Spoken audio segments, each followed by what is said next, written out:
Good morning, class. Today I'm going to start a new chapter, the 3 questions. Alright, and it is written by Leo Tolstoy, and he was born in an aristocratic Russian family. He is regarded as one of the best writers in the world. His best known works are War and Peace and Anna Karenina. He was anti-war and violence. His doctrine of non-violence is said to have greatly influenced Mahatma Gandhi. Leo Tolstoy is known as the master of realistic fiction. His works are a faithful portrayal of the Russia he lived in. So children, today I'm going to start the chapter, the 3 questions, and I will send you the PDF of the chapter. So those who don't have your books, you can go through it, all right? And I will explain from page 27. So this the story is about a king, all right? He wanted to know the 3 questions. He wanted to know the answers to the 3 questions which he asked, all right? So he was in a dilemma where he wanted to know the answers.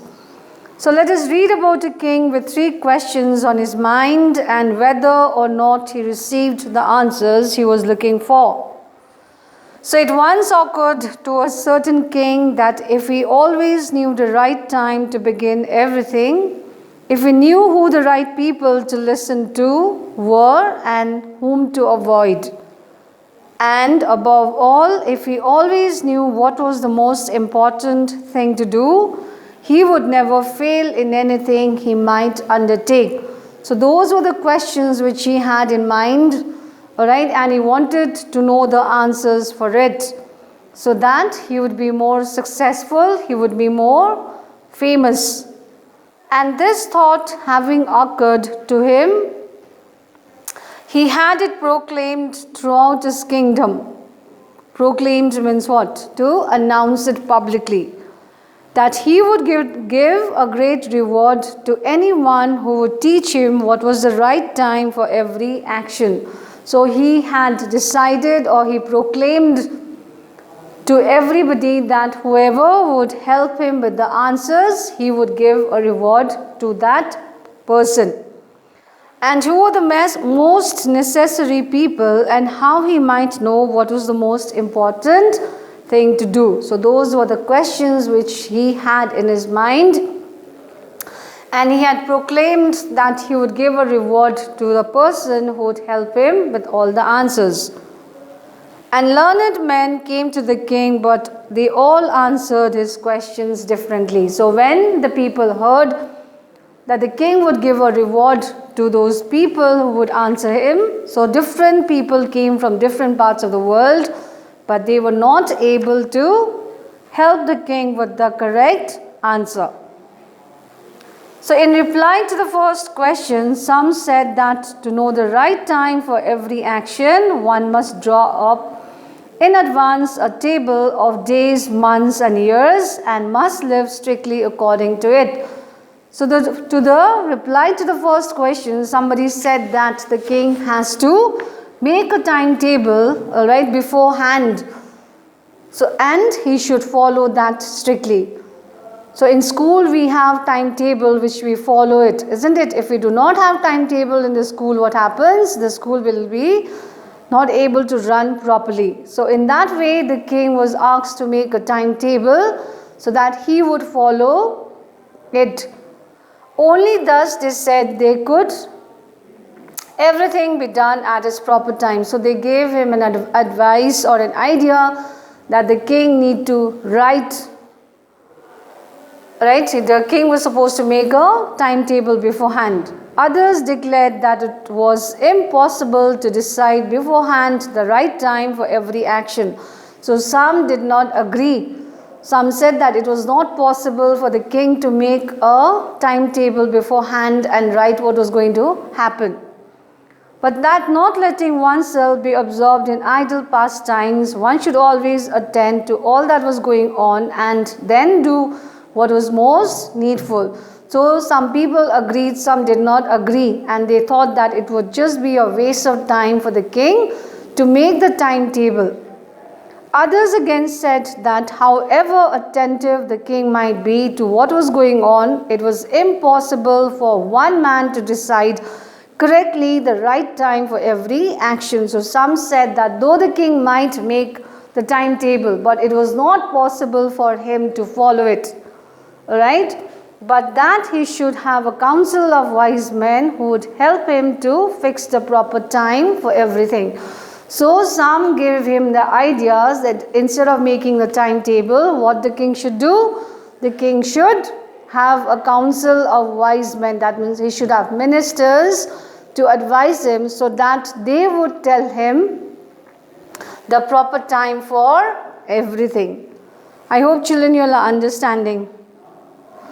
So then again others said there were some things which could not wait to be laid before a council. So some said that it was not possible for those ministers to help the king because some things which the king had, he could not tell everyone, but about which one had at once to decide whether to undertake them or not.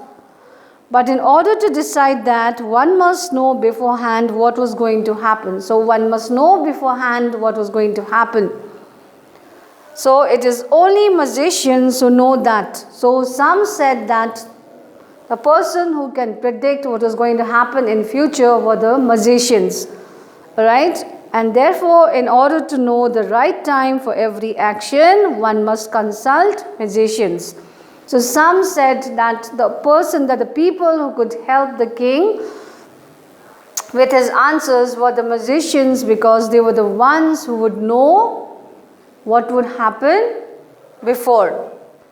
Equally various were the answers to the second question. So again, there were different answers to the second questions as well. So again, the king was not satisfied. Some said the people the king most needed were his counselors. So again, some said that the king needed counselors. That means he needed some ministers with him. Others, the priests. So some said that the king was supposed to have priests. Others, the doctors. So some said that king must have doctors, while some said the warriors were the most necessary. So some even said that the king should have warriors who were always ready for the fight. So these were the people who gave different ideas to the king. But at the end what happens is that the king does not get satisfied with the answers, isn't it? So to the third question as to what was the most important occupation. Occupation means what? Job, isn't it? Some replied that the most important thing in the world was science. So some said that science was the most important in the world. Others said it was skill in warfare. So some said that you should be very, very skilled. You should be knowing all the rules and regulations during the war. And others again that it was worship. So some said that you need to worship to God in order to win something, isn't it? So different people had different concepts, different people had different ideas to tell the king. All the answers being different, the king agreed with none of them. So as I told you, because the people gave different ideas to him and the king did not agree with any of them and he did not give reward to anyone. All the answers being different, the king agreed with none of them and gave the reward to none. So he did not give any reward to anybody. But still wishing to find the right answers to his questions, he decided to consult a hermit. Hermit is somebody who lives alone and keeps away from people. Hermit means what? Who? A sadhu, isn't it? So he decided that he would go and meet the hermit who would live in the woods. And this hermit was widely renowned for his wisdom. That means he was very, very intelligent. Right? And the king decided that he would go and meet this man. I hope children you are understanding. So please read the book also, okay? So the hermit lived in a wood which he never quitted. So the hermit lived in the woods, all right, which he never quitted. That means quitted means what? Which he never left. And he received none but common folk. He used to meet only common people. So the king put on simple clothes, and before reaching this hermit's cell, before he reached the king's house, dismounted from his horse. Dismounted means he got down from his horse. Leaving his bodyguard behind, he went on alone. So he did not go along with his bodyguards because the hermit did not meet somebody superior, somebody who was a famous man like the king. So he wore simple clothes and he behaved as if he was a simple man. When the king approached, the hermit was digging the ground in front of his hut. So when the king reached his hut, he found that the hermit was digging the ground in front of his hut. Seeing the king, he greeted him and went on digging. So he saw the king, he just greeted him and he went on with his work. The hermit was frail and weak. Frail means what? He was very, very bad in health. He was very, very weak kind of person. And each time he stuck his spade is an instrument to dig the ground, and turned a little earth, he breathed heavily. So every time the hermit was digging on the ground, he was breathing very, very heavily. That means he was having problem while breathing because he was very, very weak. The king went up to him and said, I have come to you, wise hermit, to ask you answer 3 questions. So the king went up to the hermit and he said that he has come to meet him to ask him 3 answers to the 3 questions. How can I learn to do the right thing at the right time? So that was the first question he asked, that how can I learn to do the right thing at the right time? Who are the people I most need? So he wanted to know who are the people he needed. And to whom should I therefore pay more attention than to the rest? So he wanted to know whom he should be meeting, whom he should give more importance, all right? And what affairs are the most important and need my first attention? So he wanted to know what are the most important work which he should focus on.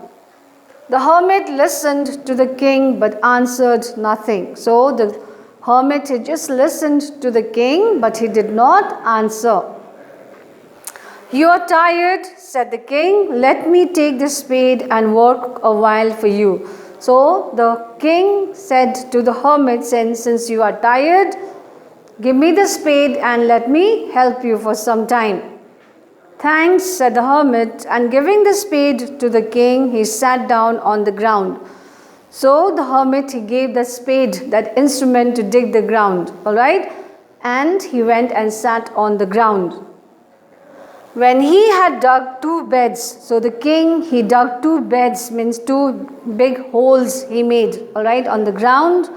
The king stopped and repeated his question. So when he finished digging 2 holes on the ground, he stopped for some time and he again repeated the questions.